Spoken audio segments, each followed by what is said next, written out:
This edition of Mac Voices is brought to you by Take Control Books, the answers you need now from leading experts. Learn more and download yours at takecontrolbooks.com.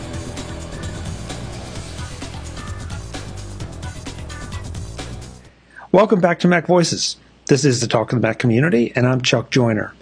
Folks, we're still on the road to Macworld iWorld 2014. We're trying to get as many presenters and exhibitors and friends in as we can in this series so that you can have an idea of what's going to be presented, what they're going to be talking about, and pick the session that's best for you. This time, though, we have something new. For the first time on Mac Voices, I'm happy to welcome Kirsten Sia, who's going to be doing a little session on fitness applications, fitness hardware, fitness in general. Kirsten, it's great to see you. Thanks for being here. Thanks, Chuck. This is my first time making a presentation at Macworld iWorld, and I'm really thrilled to have my seminar accepted. The topic is fitness fun with your iPhone, and I actually started into this fitness craze when I bought my Fitbit some years ago, and realized that it would be able to help me otherwise track all this information about my number of steps I took, number of stairs I've climbed up, and how many extra calories I would burn each day. And got on another website called loseit.com, and that helped me achieve a goal. I wanted to shed a few winter pounds, and it helped. So and I realized that there's so many people out there who have iPhones and other iDevices, and there's so many apps out there. Which do I pick? What do I choose? So I decided to say, hey, I've done this once before. Maybe I can share what I've learned. Kirsten, a couple things here. First off, fitness fun.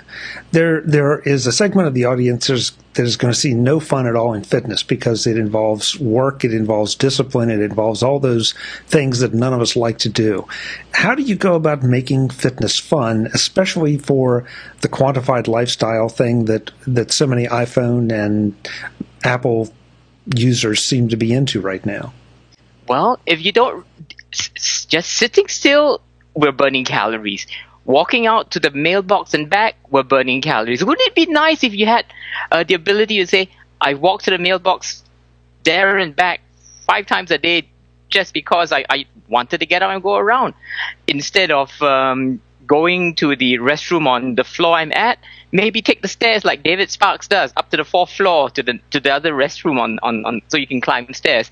And because of the Fitbit, it says that I've achieved climbing so many extra stairs, and it counts the number of calories you've done, and it helps you realize that you're actually doing fitness activities that will work into your daily routine, so you don't have to go out of your way to say, well, I need to go and book myself into a gym and get a personal trainer and so on. Those are good things, but we can start somewhere by saying, let's take a walk around the block every hour on the hour. That takes you away from the desk, lets you get out in the sunshine.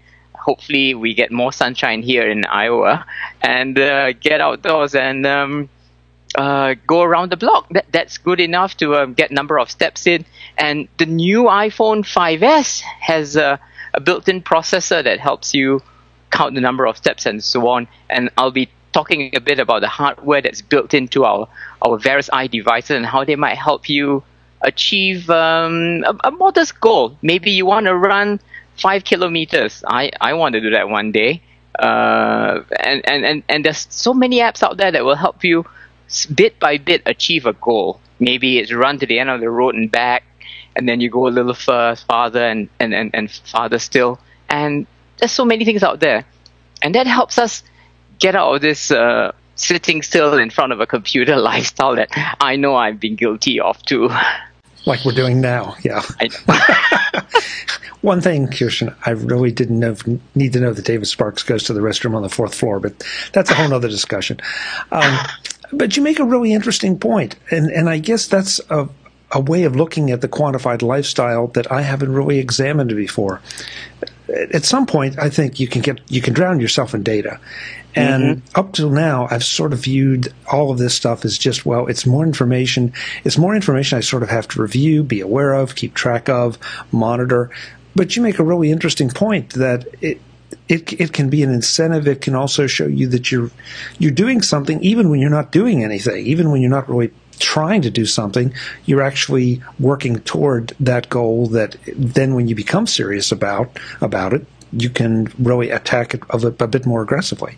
You're ready for the next step at that point. In fact, about achieving goals, not only can you log your weight, you can even log your weight frictionlessly. And I'll cover this in my seminar. There are so many accessories you can get apart from the Fitbit, accessories that can measure your blood pressure, the accessories can measure your weight, figure out your body composition, and all you need to do is just stand on it, take a look at the weight, and it connects to a website via Wi-Fi, Bluetooth, and all that information is uploaded. So you don't have to go write down numbers and track, although you could if you wanted to, if you had a regular scale.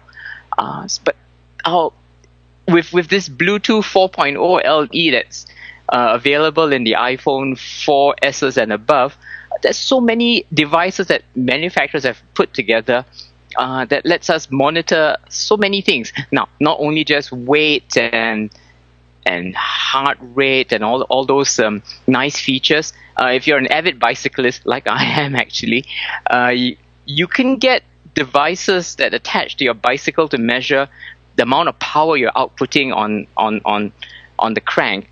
You can measure how many RPMs you're spinning on the pedals. You can measure how fast you are going, which you will normally get on a bicycle computer, but you can use your iPhone with its Bluetooth 4.0 LE capabilities to read all these devices. I was at the bike trade show in September. Yes, they have these trade shows. They're huge. Nothing but bicycles and accessories. And there's so many booths actually making all these electronic devices to help people in the cycling industry. Also for running. We all know the famous Nike Plus device that you would put in special Nike shoes, or you could cut a little round slot.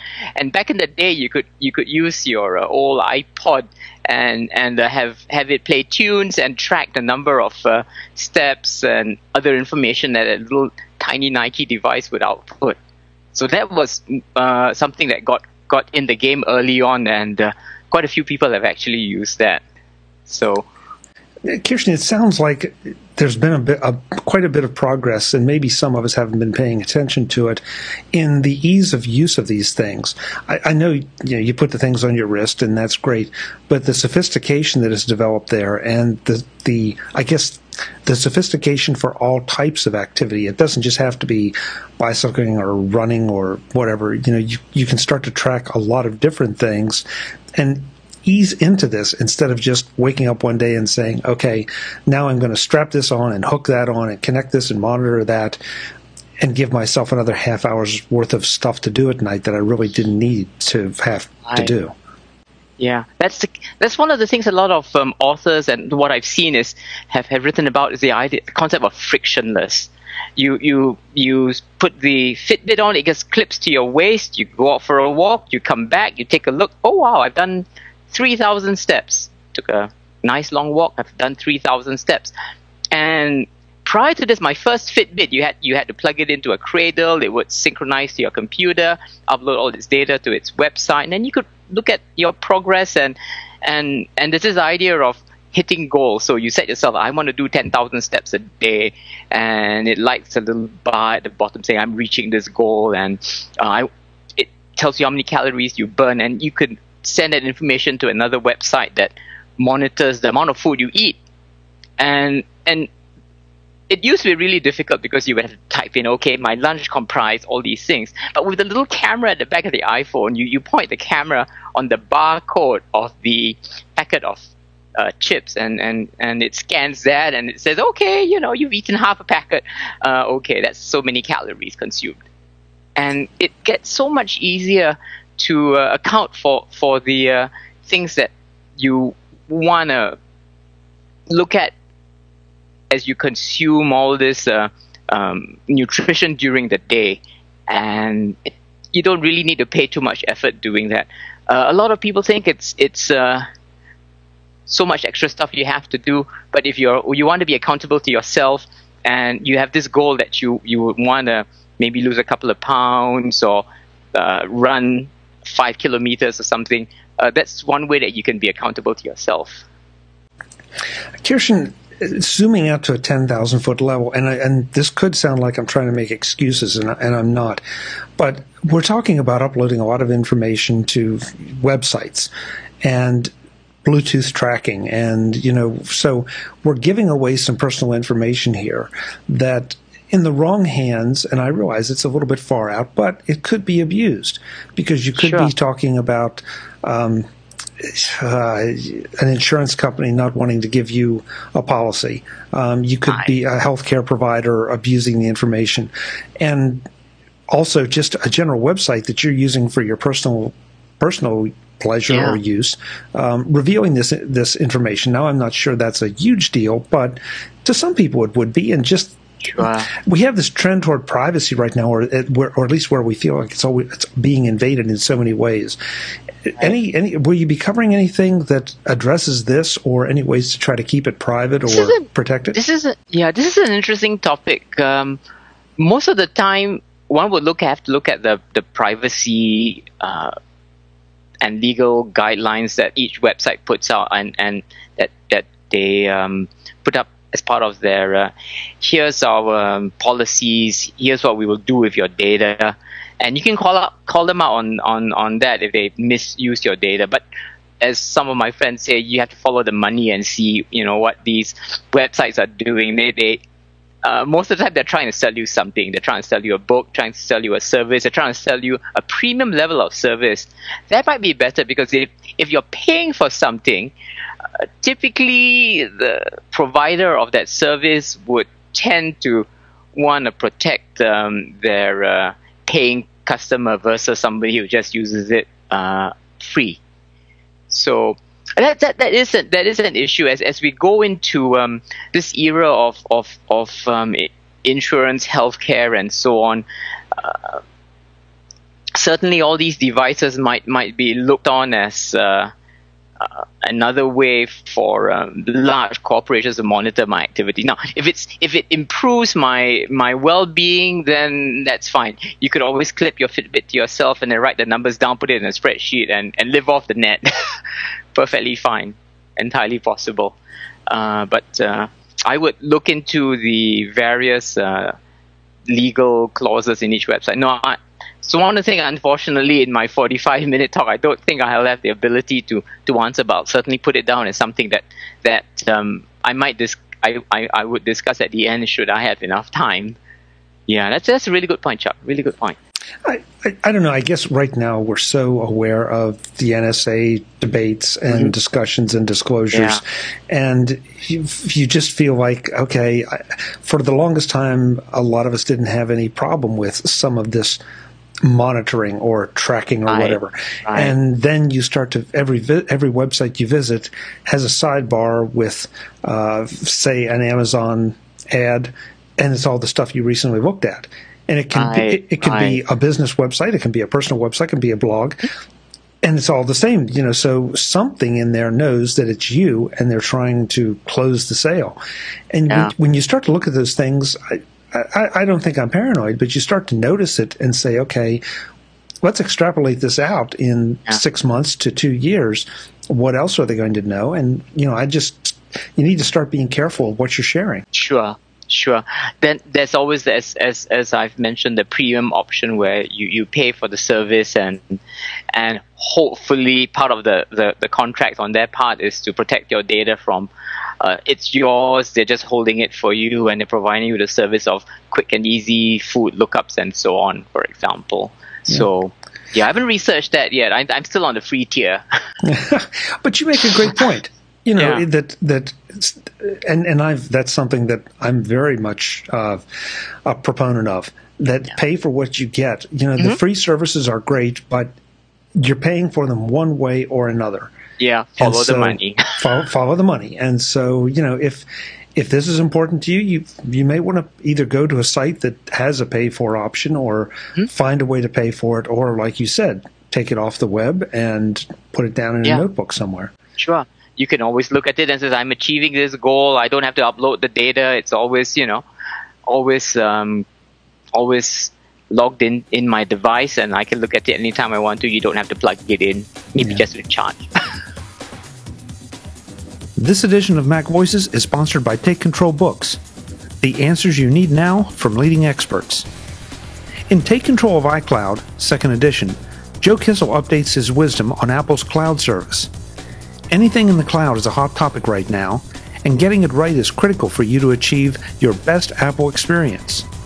Whether you're using a Mac, an iPhone, an iPad, or any combination of the three, iCloud can help you get more done.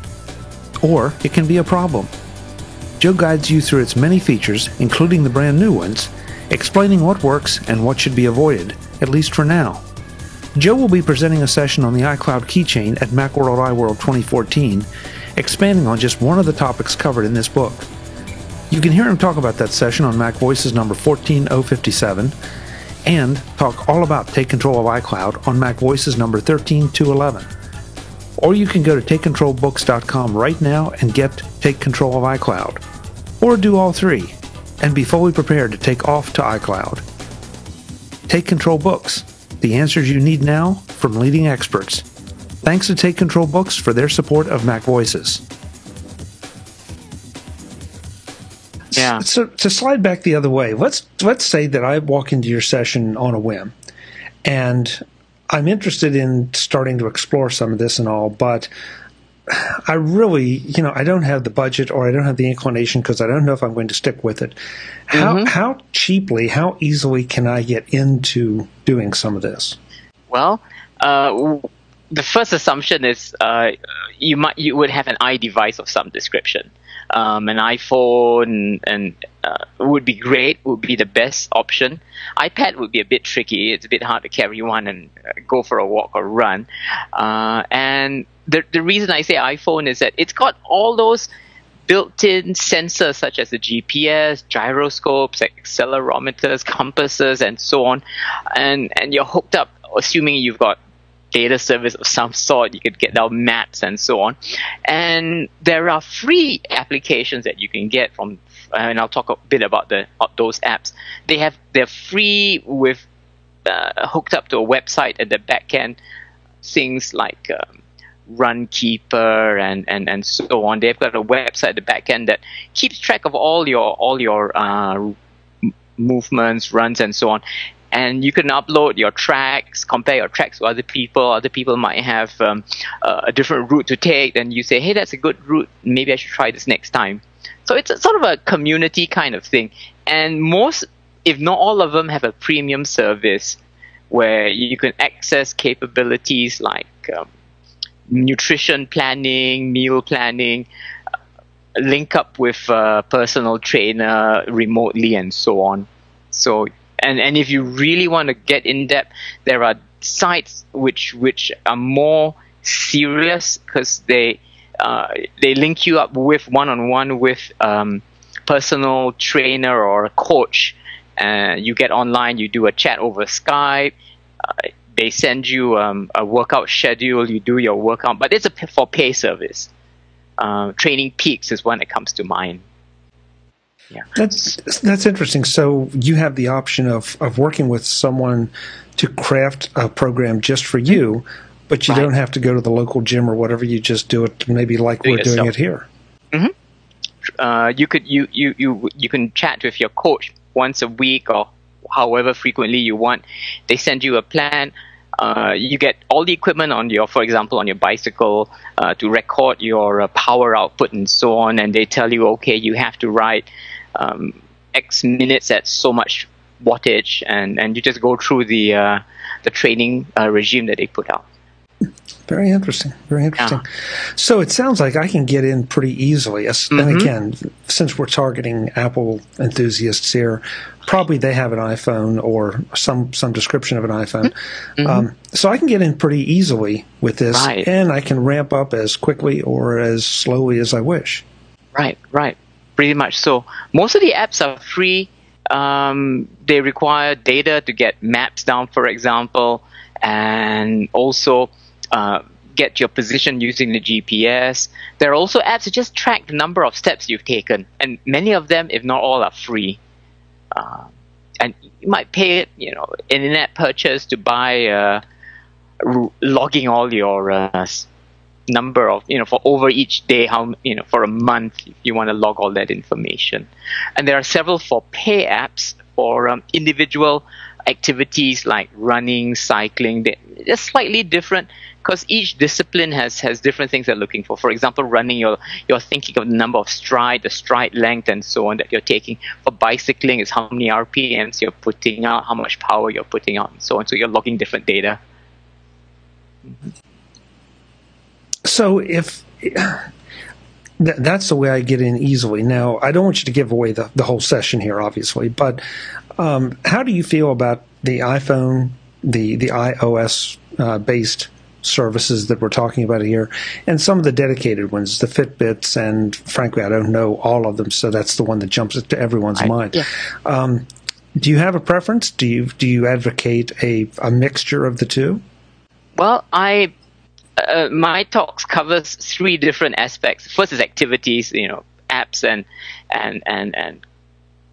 things that will help you focus on activity like running, working out, whether you're lifting weights, and so how would you log the information if you're in a particular discipline like CrossFit, or how would you generate a workout, for example, on the fly. And there are apps that do that. Today I want to do a workout, and it says, okay, your workout is 12 minutes and you do all these things as part of the dynamic part of the workout. Then there are apps to help you scuba dive, calculate, how long you can stay underwater and so on. Yeah. In fact, the Apple ad has somebody going underwater with an iPad, which is really interesting. I wonder what they're using for that. And then, so we talked about activities, and then there are applications that can help you with each of the activities. And last but not least, I think you mentioned one of the accessories. You buy an iPhone and then there are accessories. Large amount of accessories you could get. You can start as simple as a Fitbit, which has very sensitive accelerometers. Now your iPhone's got an accelerometer. This one's got even more. It can count the number of floors you've climbed up. Not down. It doesn't count. You climb downstairs. Not climb up. And it tracks. Believe it or not, it tracks your how much you toss and turn in bed. They give you this sleeve wristband thing that you put on your wrist. You take the Fitbit out, you slide it in there, you turn it on, and it tells you how many times you've woken up while you're in bed. You could do it in an iPhone. You could put an iPhone strapped to you, and it will, based on its accelerometer, it will also measure how much sleep how good your sleep was that night. And for cycling, there are a lot of accessories, and you could buy a whole plethora of accessories. I also take a look at mundane things like headphones, armbands, things to strap your iPhone to a bicycle or whatever mode of conveyance you might have. So, yeah. I don't think those are trivial for several reasons. First of all, if I'm strapping my iPhone to myself or to my bicycle or whatever, I want to make sure it stays there. And the second thing is that those devices make a lot of these activities, if you don't find them terribly pleasant, at least to start with, they make them a lot easier because you can listen to music, you can listen to podcasts. Mm-hmm. Not sure you should watch video while riding a bicycle, but bit tricky. Yeah, and probably you'll end up with a whole new set of health problems. But so I think that's part of this whole ecosystem, and I think they're very appropriately addressed. There's so many opportunities out there for accessory manufacturers. For example, you can get regular cases, and then there are cases that if you should inadvertently not clip your iPhone properly to your bike and you brake all of a sudden and then it unclips, you want to have that iPhone and case in a sheath that's pretty strong. So I take a look at what's out there in terms of impact resistant cases. Yeah. Kirsten, the more we talk, the more I think I realize just how broad this topic could be and how many different aspects of the fitness experience, the Apple experience, just the accessory experience that you are going to try to cover, at least to get people started. I mean, you can't do it all in 45 minutes. Sure. Yeah. And to start, all you need is an iPhone and go out to the App Store and take a look, and I will cover a list of the apps I know a lot of people have been using, and that would be a good. Many of them are free. Some of them you have to pay a little bit for, but for the price of a Starbucks coffee, you can work off that number of calories that you've consumed.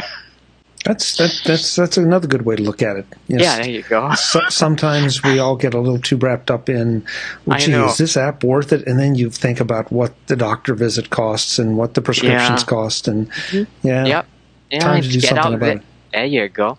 And the important thing is, I've now ranked apps by the number of Starbucks coffees I need to. And then it makes life a lot easier. Sure. Well, there you go. Gotta have a little fun with it. There you go. So after your session, are you leading like a walking tour of San Francisco or anything? Actually, people, I don't know yet, but the other part of me is that I'm an avid photographer. Last year, I missed that massive photo walk on Wednesday because there was snow here and all the flights were canceled. I couldn't get out. But this year, because we're in March and March is supposed to be a nice time for weather, I should be able to make it in, and I would love to set up a walking photo walk session. There's so much things to take in San Francisco, and it gives me two things. One, I take pictures. Two, I get out and walk. That's great. Well, then, if you are interested, contact Kirsten and see about maybe doing, whether it's an organized formal thing or an informal thing. But either way, there's birds of there's so many things that just find me in a corridor. We can talk, we can walk. Yeah, and I know somebody's going to say, but I don't have a good camera. You've got an iPhone. It's a fantastic camera. Tell me about it. Go for the walk. Tell me about it. Go for the walk. Yeah. Mm-hmm. Kirsten, do you happen to know when your session is? It is on Saturday morning at 12 noon. Right after, I'm putting a plug in here for Jean McDonald. If you haven't had her on yet, she is really good. She's having a 2-hour session in the morning on Saturday regarding her. She's moved on to a run app camp for girls, and I had a little hand in helping up one of their websites. Great. Yeah. Great. That's good to know. Well, thank you so much for being here. I'm looking forward to seeing you in San Francisco, and maybe if I can sneak into your session, I'll learn a little more about some of this. There you have it. Thank you so much, Chuck. Oh, Kirsten, before you go, where can people find you? My website is http://www.freerangecoder.com. And if you can put a link in the show notes, I'd be really happy for that. You can also find me on Twitter and on app.net. Yes, another service I pay for. And my ID there is @Kirschen, KIRSCHEN. And I have a contact form on my website. Feel free to drop me a note. And I'll see you at the show. Great. Sounds good. Thanks. Folks, Kirsten will be at Macworld, iWorld. I will be, so will everybody else you've heard on the road to Macworld, and there will be even more people there. So come with us. You won't regret it. It's a lot of fun. This is true. Until the next time, I'm Chuck Joyner. Thanks for watching. Visit MacVoices.com for links, show notes, to subscribe, to connect with Chuck on Twitter, app.net, Google+, Facebook, and LinkedIn. Subscribe to our weekly newsletter, the Mac Voices Dispatch, to stay up to date with all the latest Mac Voices news from our front page or at macvoices.com/newsletter. Advertising and sponsorships handled by Backbeat Media at backbeatmedia.com.